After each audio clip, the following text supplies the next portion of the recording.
Hi there. Welcome.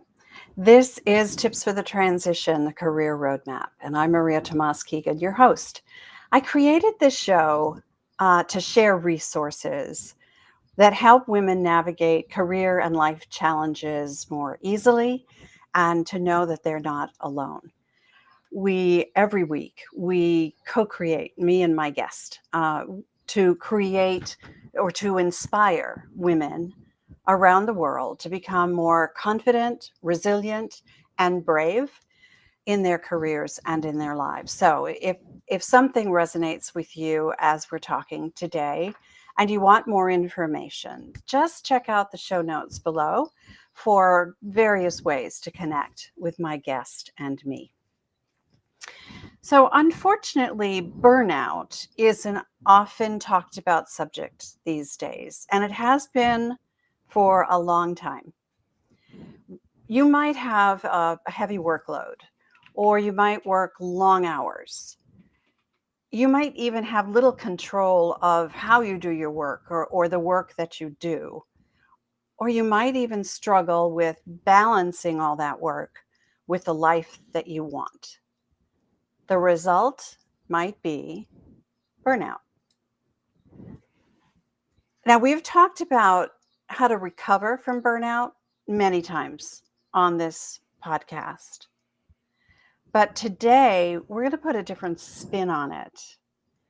We are going to talk about prevention instead of treatment. And my guest today is Dr. Kristen Donnelly.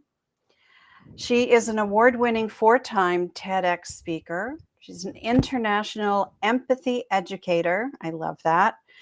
And she's a researcher with 2 decades of experience in helping people understand the beauty in difference and the power of inclusivity.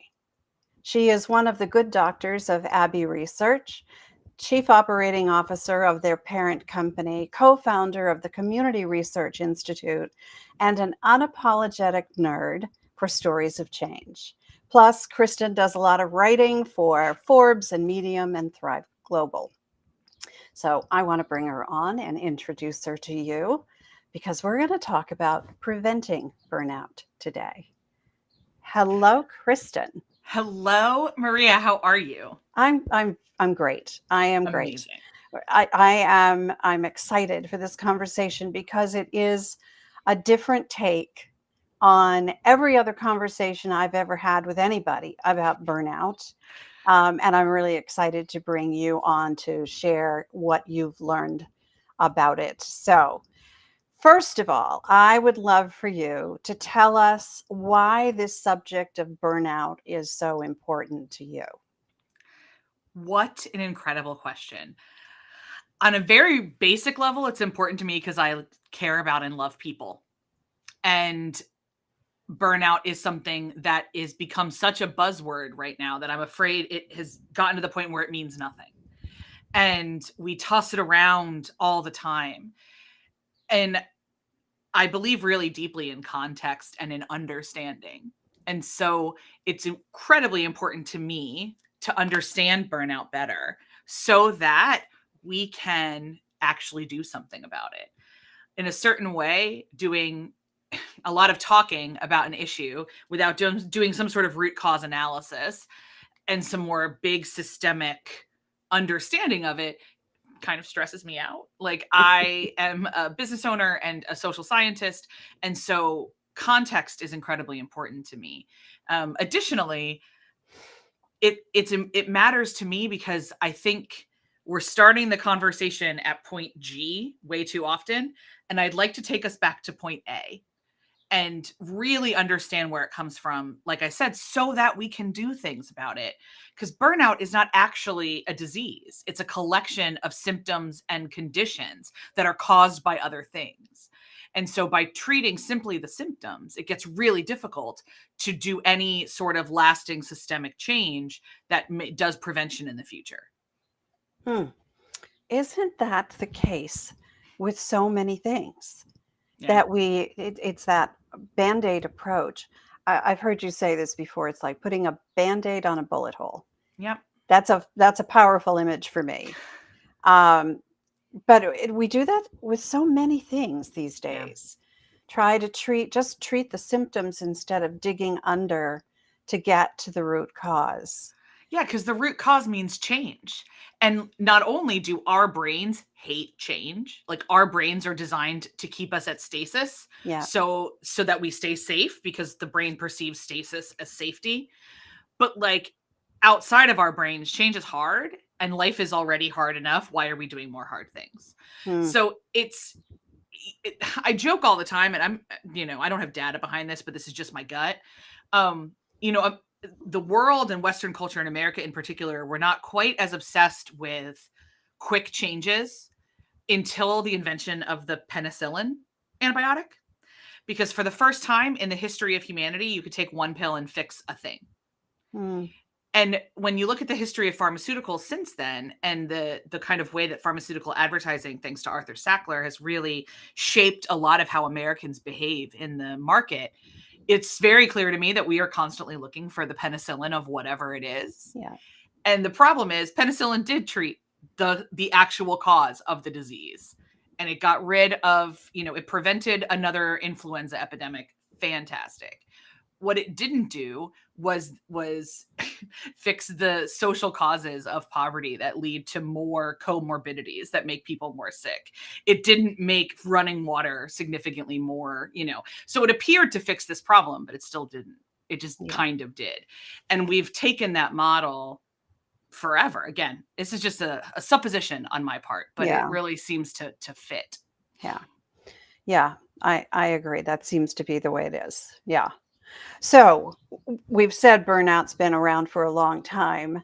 I have also heard you say that the Puritans Mhm. had something to do with burnout. Tell us Yes. about that. Oh, the Puritans.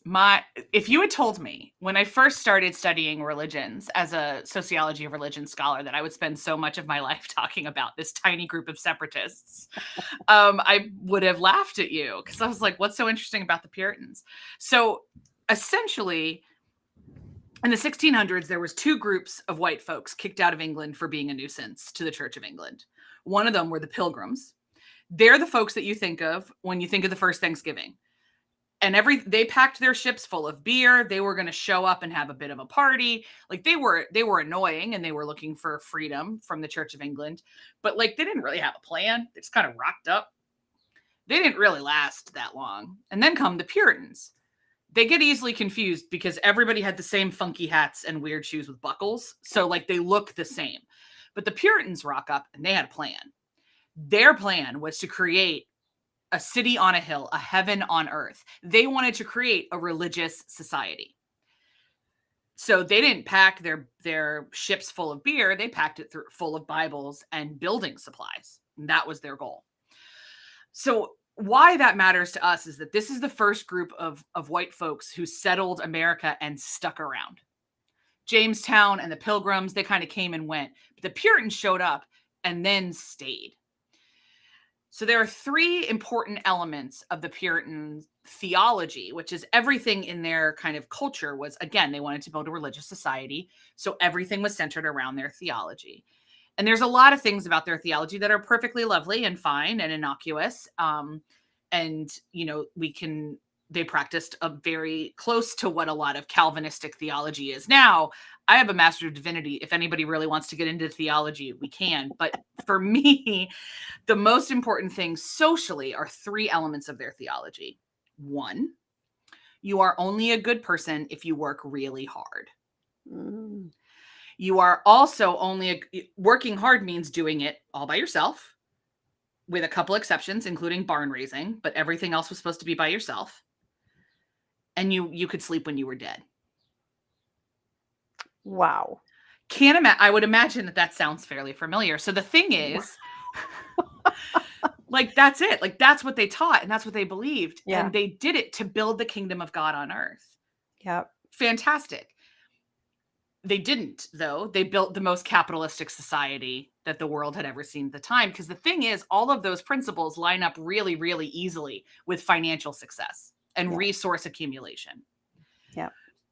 So before there was anybody else who showed up, any other white folks showed up, before Alexander Hamilton, boarded his ship from St. Croix, the Puritans are the ones that decided what it meant to be American. To be American was to work really hard, do it all alone, and rest when you were dead. Yeah. That is, I can keep going, but please interrupt me. Yeah, no, I'm just carrying that forward to the way I was raised. Mm-hmm. Work ethic was a very, very strong. Mm-hmm. It was a requirement, Mm-hmm. to be, like you said, to be a good person, you need to work hard. To be a person of value, Mm-hmm. right? Mm-hmm. Which is, I think, the way we interpret that now. Mm-hmm. You can sleep when you're dead.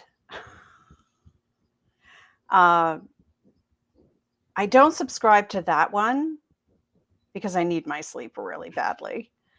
But I know people who feel that way. It's like they're working hard, they're playing hard because that's the way they think they get balance, and they can sleep when they're dead. And that's just a prescription for the body breaking down, essentially. And that's what burnout is, right? In a lot of ways, yeah. And Yeah. so the other thing with America is that no one ever actually examined this system because it worked. So other immigrants would come in and be like, well, what does it mean to be American? And what does it mean to make money? Well, this is what it means. And this is what it looks like. So by the time we hit the founding fathers and mothers, like, this is what it meant to be American, is to work hard and to do it alone and sleep when you were dead. And we never had another system that came in. We didn't have a state church. We didn't have anything to kind of come in and say, worship something else. Right. So instead, this became the American civic religion. This became what we worshiped. We worshiped resource accumulation. Yeah. And I don't think that means you're wealthy. I think there's a much broader definition of wealth that we can embrace. But since the 1600s, to be American is to be somebody who accumulates resources. And really, that's what it comes down to. That's what the American dream is the accumulation of resources. Right. And that's one of the reasons, that's why we took the land from the Native Americans, and drove all the indigenous peoples off their lands. That's why, that's resource accumulation is why we enslaved Africans and Caribbean folks. And all of that is about the management and accumulation of resources. Now, that is what America tells you need to be a good American, to be successful. The problem is your body agrees with none of that. Right. And so America's over here telling you got to do all this to be successful. And your body's over here being like, I would really like a nap.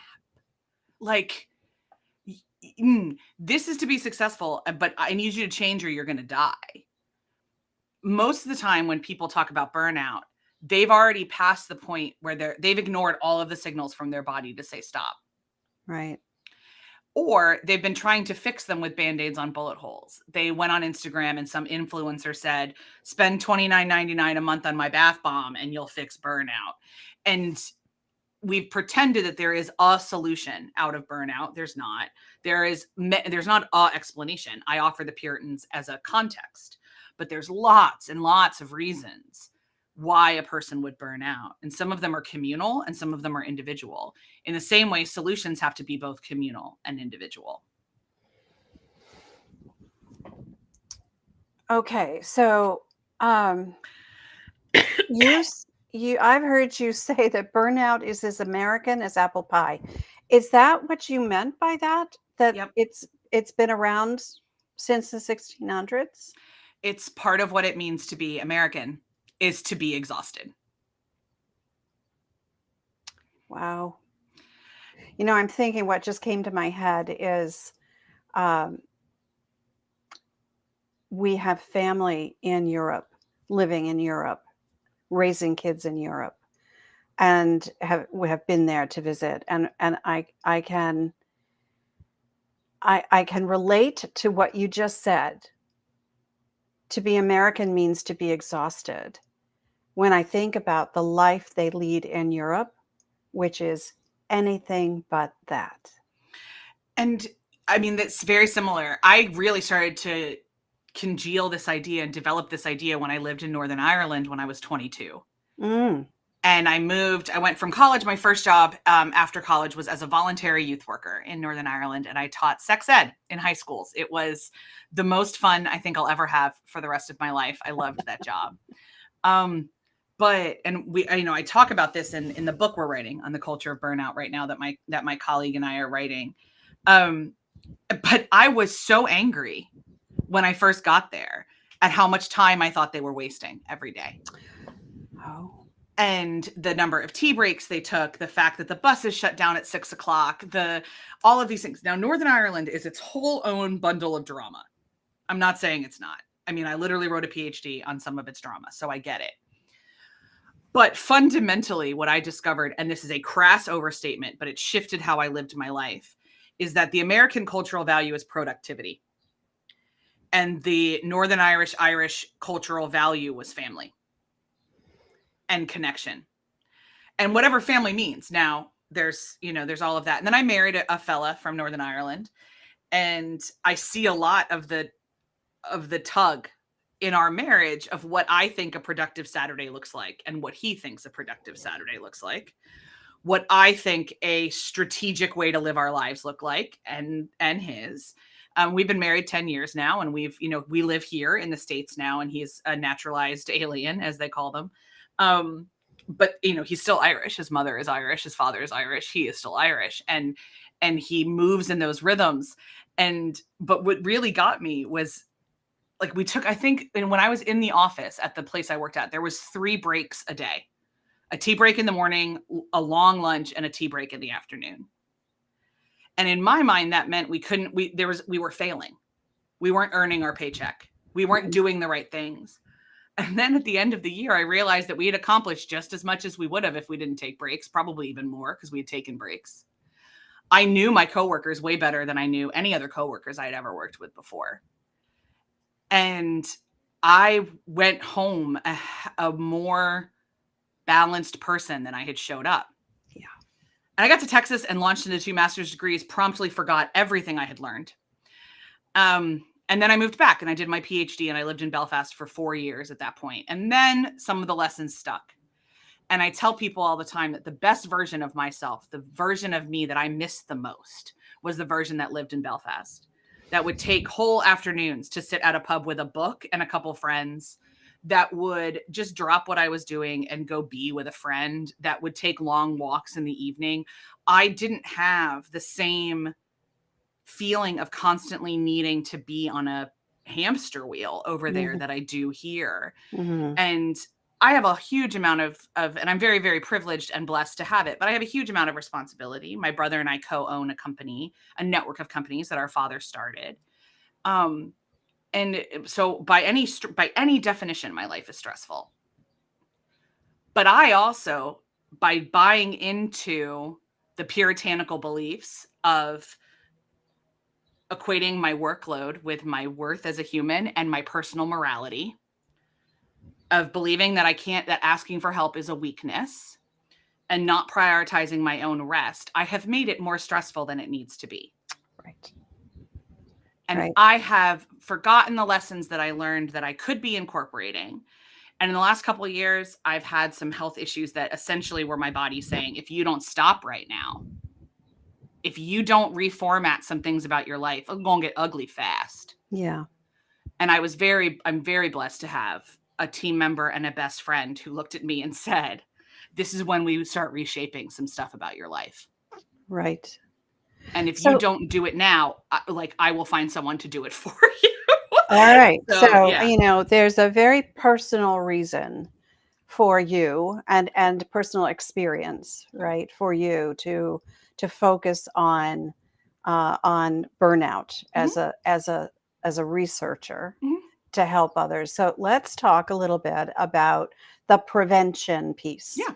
How do we stem this tide that is So, it's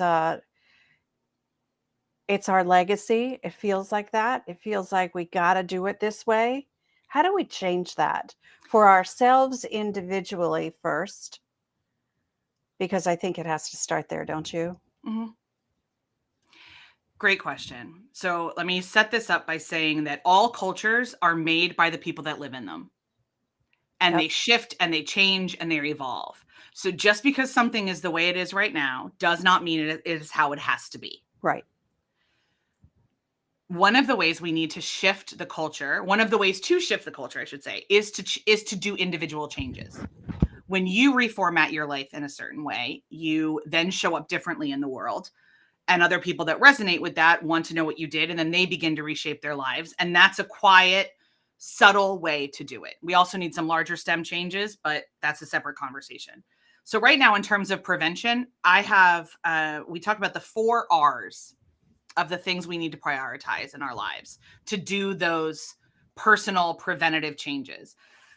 I should also say, I believe that everyone listening to this podcast is tired. Especially because right now we are 2.5 years into a global trauma that we refer to as COVID that has been difficult and overwhelming and everything else. Our nervous systems are all out of whack, every human on the planet. So everything action you take from here on out is both healing and preventative. This isn't a linear thing. This is a constant cycle and a practice that I'm going to introduce. So these 4 elements of a practice of living a life of balance rather than burnout. And balance I refer to as a controlled wobble. It isn't a state of being. It's a controlled, it's a controlled wobble. You're going to fall. You're going to screw it up. You're just going to get back up and continue to wobble. So the first one is rest. The first R is rest. You need to sleep. I have eschewed sleep for many years because there was too much else to do. What do you mean I have to sleep? That sounds like a waste of time. Spoiler alert, it's not. Spoiler alert, your body needs sleep. So do whatever it means to prioritize that, if that's the R you need to look at most. Buy the fancy podcast mattress. Get a sleep study done to see if you have apnea. Start taking blue lights out of your bedroom. Pick a thing. Start somewhere. But actual physical rest is a big part of this. The second R is something I refer to as rejuvenation. Create time in your life to do things that make you happy and potentially serve no purpose other than to make you happy. You are not a human doing, you are a human being, and you get to have joy here on this planet. So my rejuvenation strategies are things like going to Disney, both world and land. I love Disney. Going to Broadway shows, sitting on the beach and listening to the ocean, playing with my niece and nephew, going to baseball games, which is also self-flagellation because I follow the Phillies, but baseball is very joyful for me. These are all things that remind me that I'm a human, having a human experience, and not a productive cog in a capitalistic machine. The third one is realignment. Now, this is where we need to address the fact that even if you are not a religious person, there is a part of you that is spiritual. Everybody has a spirit within them. And this is kind of that piece. So for some people, this will be a Sabbath. For other people, this will have other language. But this piece is remembering who you are in the universe. You are beloved. You are important. You are not so important that you cannot delegate something or take a nap. So for me, that my Pilates practice is very realigning for me because for an hour, as many times a week as I can handle it, I focus on my breath and my body movement. And I remember that no matter who else I am to everybody else, fundamentally, I am a human who has to breathe. And if I lose that part of me, everything else is lost. Realignment reminds you that you are a child of the universe. And you are absolutely beloved by the people around you. You are a human in a community, all of those things. But you are not so mandatory that you can't stop. And that balance is a constant realignment. That's why I call it realigning. You're going to wobble out of it. You're going to forget, you're going to get caught up in something. So creating a practice where maybe once a week, in a lot of faith traditions, Sabbath is once a week. 3 minutes a day, 3 minutes every other day, something where you realign who you are in the grand scheme of things, both in a positive way and in a limiting way. Then the final one is reconnection, which is the reminder that you are not meant to do this all alone. The Puritans were liars. And there's a reason they largely died out, because you actually can't do life by yourself. We are psychologically, physiologically created and born and wired, and whatever you believe, the human body does not function without connection to other people. So you do that. So those are the 4 things I encourage you to cultivate, both as healing measures and as preventative ones. Find and protect your rest. Pick and guard moments of rejuvenation. Cultivate realignment. And make sure you're constantly reconnected to the folks around you. It sounds so simple. Everything that we need in life is simple and really hard to put in practice. Yeah, Everything. it's just not right. It's not easy to figure out what it is you individually need and then go do that on a consistent basis. It's so hard. I am really good at trying to get the rest I need. It doesn't always work for me. Last night, I couldn't fall asleep to save my life. So, I saw 2:30, 3 o'clock roll around, and I still hadn't fallen asleep. So the rest part, I didn't do real well yesterday. The joy part, I love that. Rejuvenating, bringing joy and happiness into your life, figuring out what are the little things that do that for you. Mhm. I love that. It really doesn't take much. I have animals in my house. They are my kids, but they bring me such joy. Just watching them, that they will, the 2 cats, brothers, race down the hallway, all just chasing each other, and it brings a smile to my face. That's joy to me. It doesn't really take much, does it? No, and I think there's small moments and big moments. Like, I don't know, it's funny. And one of the ways I met one of my best friends was that, and a couple of my best friends actually, was that we were really involved in writing fan fiction, which is a really a big, I don't know, I've been writing fan fiction since I was 13 and I still do. But there was all these people that would ask us all the time, like, Shirley, you're going to publish this, right? Like you're going to strip all the characters' names out of it and publish it. And I'm like, no, because I need something in my life that is fun and brings me joy, that I don't have any accountability to someone else for, that I don't have to produce on a deadline, that I don't have to make, it doesn't have to make anybody else happy. You just reminded me of that's exactly how my father described to me why he paints. Yeah. He's gone now, but he was a prolific artist and excellent. And he dabbled in all media. And he was, I mean, my home is his gallery. My brother's home is his gallery too. There's a lot of stuff. But every time we said, you should sell this, he went, oh, no. Yeah. No, this is what I do for me. Yeah. And I never really understood that until I took up a hobby of my own that I just do for me. Yeah. And I think this is one of the nastier things that has happened, I think, in internet culture, is this belief that you can take a hobby and turn it into a side hustle. And you can. I'm a good writer, and I'm very good at writing fiction. I am positive that I could find a publisher to publish a romance novel that I wrote. Yeah. I'm sure. Here's the things that would then happen. I would start having to care about how many copies it sold. Yeah. I struggle enough to know how many people read it on Archive of Our Own. I don't need money attached to that. Other people would start to have opinions about my characters.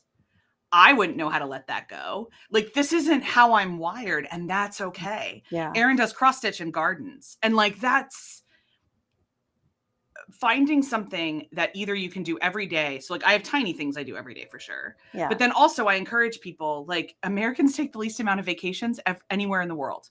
We have the lowest proportion amount of vacations. Take the damn vacation. Take it. Prioritize it. Come up with something you're excited about. Yeah. I don't care if that and like, I think staycations are beautiful things. I really do. I don't know too many people that can cultivate actual rejuvenation in their own homes, because all we do is like see our to-do lists.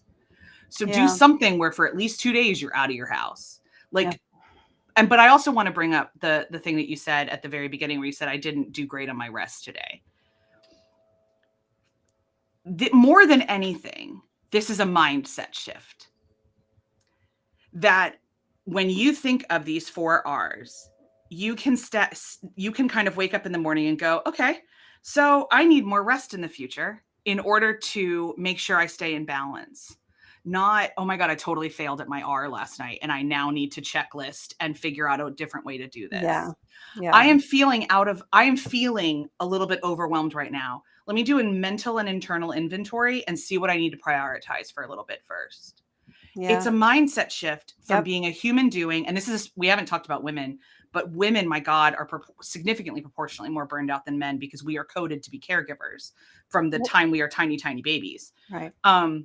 But male burnout is real. I'm not saying it's not. Just proportionately, it tends to be a woman issue more than men. You need to have things that remind you that you are a human being and not a human doing. And that's what my 4 R's break down to. Right. Yeah. And the realignment one resonated with me. I talk about this a lot with my clients. Getting centered on what's really important to you.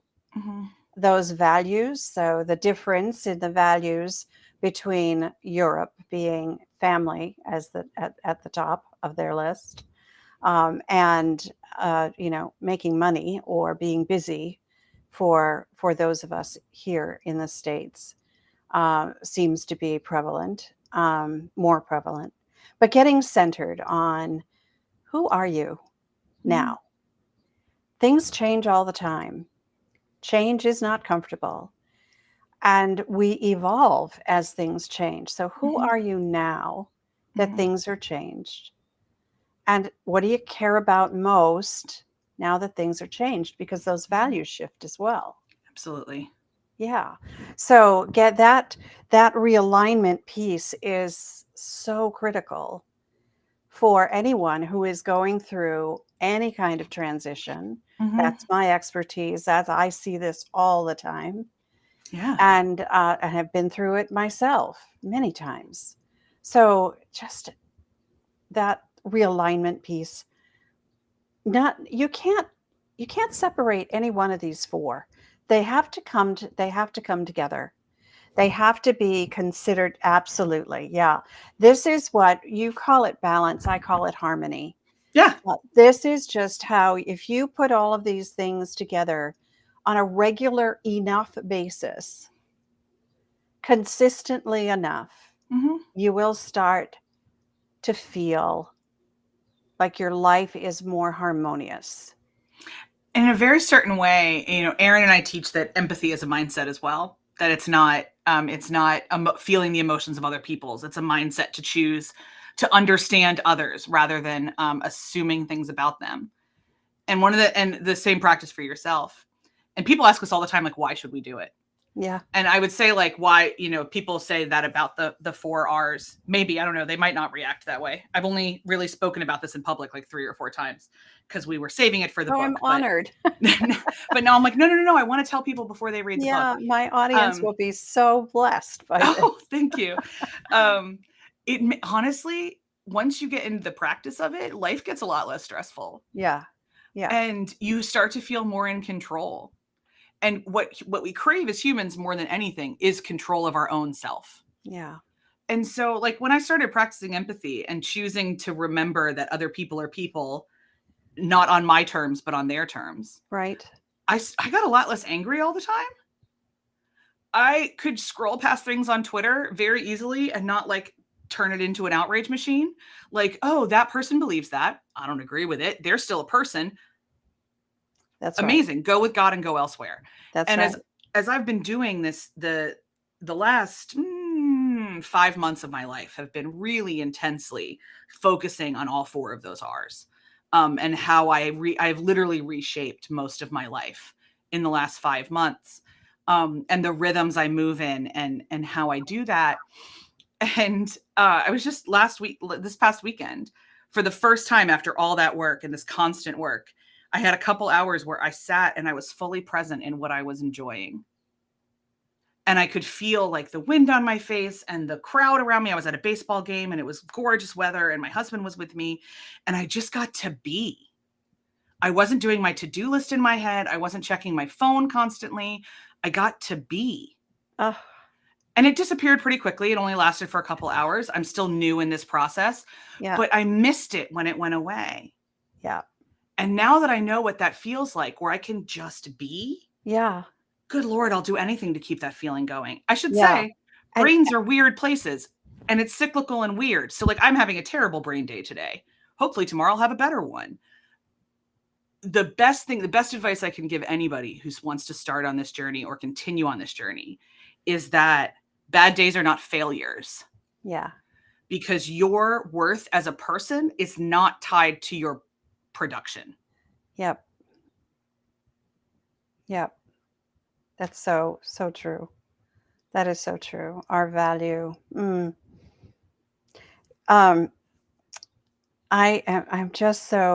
so happy that we're having this conversation. Me too. There are so many things that are tangential to this conversation. Mm-hmm. The last of the 4 is reconnection. And I know you talk a lot about inclusion. Mm-hmm. So tell us a little bit more about what burnout has to do with inclusion. I love that question, and no one's ever asked me before. So thank you for allowing me to exposit on this. One of the ways that we maintain connection is to remember that the way that we do humanity, the way that we do life, is not the only way to do it. That there are lots of ways to human, that there are lots of things to believe. And so part of burnout prevention and recovery can also mean, oh my God, this thing that I've been doing forever that I hate, I don't have to keep doing. There's other ways to human. This incredible pressure I have to raise my kid this exact way that isn't working for my kid.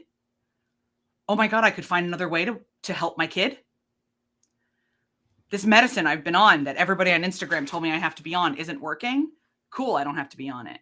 So that's a big thing, a big piece of it. And in order to have those conversations, you need to know people. And in order to know people, you have to understand that they are people.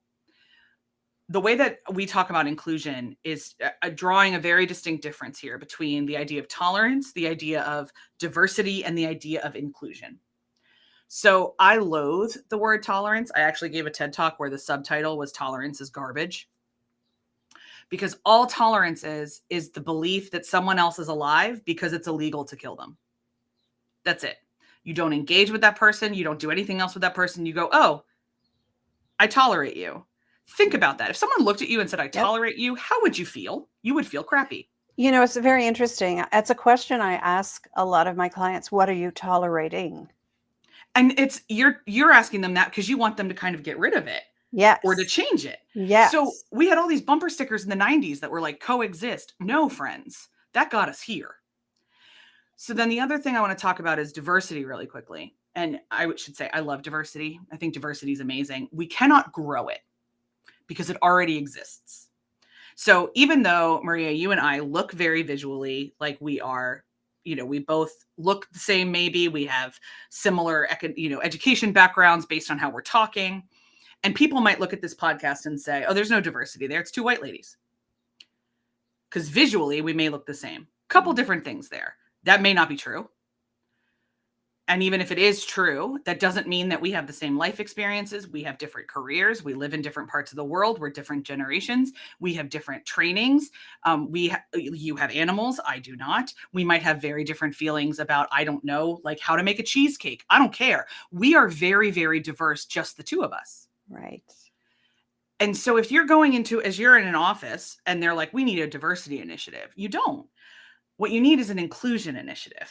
And you don't even really need an initiative. You need a mindset. And what inclusion means is that everybody gets to show up to your life on their terms. No one is a token anybody. Everybody gets to be their full selves on their terms. And the best way I know how to explain this is with a little bit of my own personal examples. So some of my intersections, we call them, thanks to Dr. Kimberly Crenshaw, who gave us that word, are that, I'm a white, entirely overeducated, to be honest, overeducated, middle-class white lady who's married. There are some rooms that I go into where the most important thing about me is that I own a business. And so possibly talking about my husband or sharing the fact that I lived overseas, or sometimes even bringing up my PhD, is not necessary to that conversation, to that relationship. Other times I'm in a conversation with somebody and the only thing that matters is that I have been watching Liverpool football for 20 years. And yes, I do remember the last time we were in a championship. I get to show up on my terms, and I have that privilege because I'm a white lady, and we get to do that a lot. There are still rooms I walk into that I am the woman before I am anything else. There's rooms I walk into where I'm the fat person before I'm anything else. And those are the kind of rooms that I'd like to get rid of. I'd like to create spaces where everybody gets to be who they are in their own terms. Because the thing is, who someone is, not their opinions, not their actions, who somebody identifies as is innately not a threat to you. Right. Like humanity is not pie. Like you're not going to run out of pieces here. We can talk about opinions and actions and behaviors in a different conversation, but identities are not a threat innately. And so I should say, with some exceptions, if you identify as a terrorist, that is a challenge. But like on the whole, if you identify emotionally as a Nazi, that's going to be real difficult. But if you identify as a queer person, you're not a threat to heterosexual people. Right. If you identify as a mother, you're not a threat to childless people. Like we always make this too complicated. Everybody gets to be a human. It's hard enough, man. Like I joked with you before we started, no one gets out of this thing alive. Right. Why are we making it harder for ourselves and each other people? And what you're talking about here is judgment, right? And we reserving judgment It's is hard, but we need to hard. do it. It's hard. It's because I think it's part of that American as apple pie kind of thing as well. Well, it's also biological. Like we need to acknowledge that too. There's parts of our psyche that have not evolved. And originally, back in the day, hunters and gatherers and clans and you really wanted to very quickly categorize people because that other person may have an axe. So like you want really quickly to be able to do it. So that's great. Like innately, you're going to be biologically drawn to people that your brain thinks are like you and are safe. That's awkward. The good news is you can rewrite your brain. You are more powerful than your instincts. Right. And so you can choose to say, why do I think that person is unsafe? Is it actually because I know that person and that person is unsafe? Or do they look like somebody else who was once unsafe in my life? And therefore I have decided that all people that look like that are unsafe. Right. Right. Yeah. We talk about this with kids and dogs. Like, why don't we talk about it with other humans more? Because it's hard and it's awkward. It is hard. And it makes us feel ashamed. Right. And it doesn't, this idea of inclusion doesn't come naturally.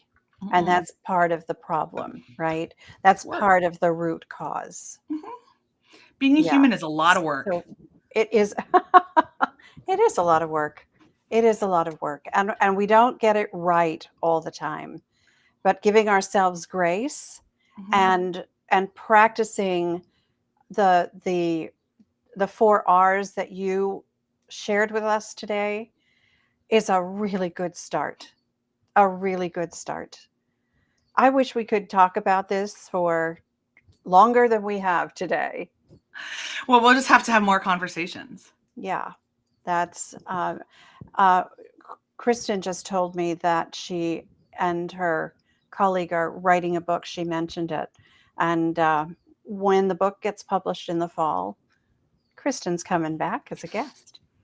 I already So can't wait. we will talk more about this then, this idea of not having to recover from burnout, but taking control of things that you can control now, and preventing it. I love this. Okay, so on every episode, Kristen, we end it with tips or key takeaways from my guest. So you're on. What are yours? Oh, amazing. Being a human is really hard. None of us actually know how to do it. We're all making it up as we go along. So that means giving yourself grace and giving grace to other people. The person that cut you off in traffic was not doing it to personally offend you. Right. Just take a deep breath. Remember that being a human is hard. So that's one. Love that. And two, find something that makes you happy and do it today. Find something that makes you happy and do it today. And the third thing to remember is that you are loved. You are cherished. You are wanted. You are important. And if your brain is doing all of the work right now to say, no, I'm not, she doesn't know me, here's the things she doesn't know about me, my brain does those too. And that's our brains being liars. You are loved. And if you're not sure why I'm saying that, talk to the people around you, and they can probably tell you why they love you. Mm. Three really simple, they're very powerful things. Give yourself grace, right? Things are, being human is hard. And we all struggle with this, right? I think the third one then comes into play here, right? Don't try doing it alone. Mm-hmm. You Check can't. check out with the people who you care most about, who love you and whom you love, and make a pact, right? Work together. Decide what it is you got each individually want to do, and hold each other accountable for that. Check in with each other. Doesn't have to be a competition. It is a collaboration. I think if we collaborate more with the other human beings on this planet, maybe we'll stop being more human doers. It would be nice. The world is figuratively and literally on fire. Yes. We don't have time to play games or stroke egos. Yeah. It's time to remember who you are and remember that no one gets to decide who that is but you. Yep. Yeah, that is such a powerful statement to end on. I appreciate that you said that, Kristen. Oh, thank you. Thank you so much for being here. This has been for me an enlightening conversation, and you've brought some pretty simple things to the surface for us today. And if we work on those four things one at a time, one little step at a time, we can make a big difference in our lives. Absolutely. Yeah. All right. I know that other people that are watching are going to want to know how to reach out to you. What's the one best way for them to do that, Kristen? Well, gosh, our website's probably the best. It is Abbey, ABBEY research.com. That's also our name on all the socials. Abbey, ABBEY research. Just find us. That's fabulous. And all of those links are going to be in the show notes. So if you forget that, you can check out the show notes and get in touch with Kristen again. So, Kristen, thank you again for joining us. My absolute joy. Thanks for having me. Thank you. And for those watching and listening, I really appreciate that you are a part of this community. And if you enjoyed this episode, please subscribe, leave a comment, click a star, whatever you can do to let us know what you're thinking and feeling. And as I said at the top of the show, I love creating and sharing resources for women. Plus, as a career and life coach, I work with women to help them navigate challenging times more quickly and gracefully. So, if something in this episode resonates and you would like a fresh perspective, reach out to one of us. Let's have a talk. The links to connect with us, as I said, are below in the show notes. And I invite you to continue this conversation in my private Facebook group, the Career Transition Roadmap. Check the link below for that as well. And then let's meet again here next Wednesday. We do this every week, live on YouTube, Facebook, and LinkedIn, and soon in the fall on Roku and all the other big TV channels. So I believe it's just our time to thrive. So let's do that together. Till next time, I'm Maria Tomás-Keegan, helping you turn transition into triumph.